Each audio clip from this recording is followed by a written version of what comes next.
Whatever we've built in Anand Rathi, the professional principles on the basis of which this has been built were taught to me by my colleagues in HLL. Then I had a stint in business, which went sour for whatever reasons. And I was 44 years of age then, and had to restart life. And then that MBA group of friends came came for my help. One of my classmates was heading private wealth management in Deutsche Bank, and he said, "Hey, come and join DB Deutsche Bank Bangalore."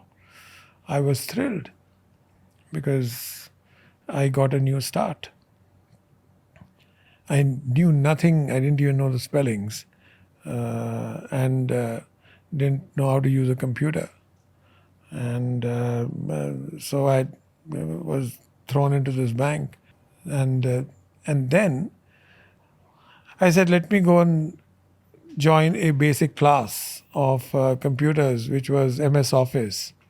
And in my class, the students were 17, 18, 20, and the class teacher was 26, and I was 44. And the people used to make fun of me. And the teacher used to ask, "Uncle, aaya ya nahi aaya?"